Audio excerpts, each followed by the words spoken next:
আসসালামু আলাইকুম। আশা করি সবাই ভালো আছেন। চলুন দেখে নিই আজকের নিউজ। একটা মিসড কলে বদলে গেল জীবন। অন্ধকার ঘরটায় নিজেকে বন্ধ করে রাখতেন 22 বছরের মেয়েটা। নিজের মুখোমুখি হতেও ভয় করত তার। প্রতিহিংসার জ্বালায় পুড়ে যাওয়া নরম কিশোরীর ত্বক ততদিনে একটা নয় দুটো নয় সহ্য করেছে 17টি অস্ত্রোপচার। তবু দগদগে চামড়া সেই স্মৃতির সাক্ষ্য বহন করেছে নাছোড়ভাবে। হঠাৎই একদিন এক চিলতে আলো এসেছিল ললিতার ঘরে। ললিতা বেনবাসী ভারতের উত্তরপ্রদেশের আজমগড়ের বাসিন্দা। 2012 এর এক ভয়ঙ্কর দিনে নিজেরই আত্মীয়ের ক্রোধের ঝাঁজে পুড়েছিল যার গোটা শরীর। সমাজের চোখে জুটেছিল তার গাল ভরা নাম অ্যাসিড অ্যাটাক সার্ভাইভার। কিন্তু সত্যিকারের স্বপ্নটা দেখিয়েছিল একটা মিসড কল। বহুদিনের ভেজা স্বেচ্ছেতে ঘরে যেন হঠাৎ এলো একদিকে একটু মিঠে রোদ। কে ছিলেন ফোনের ও প্রান্তে?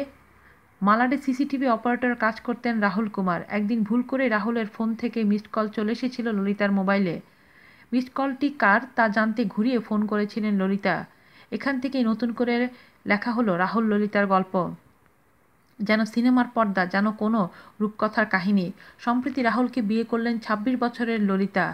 লাল ঘাগরা, চলি, টিকলি, নথ, চন্দনে নতুন কনেতে দেখতে তখন ভিড় উপচে পড়েছে বিয়ে বাড়িতে। চারদিকে সানাই, হই হুল্লোড়। অন্ধকার দিনের শেষে যারপনারই খুশি দুই পরিবারের। এত কিছুর মাঝে কি বলছেন ললিতা? একদিন সমস্ত বিশ্বাস হারিয়ে ফেলেছিলেন নিজের উপর থেকে, কিন্তু আবার ভালোবাসাতেই সম্পন্ন হয়েছেন তিনি। জানালেন মন খুলে হাসিতে।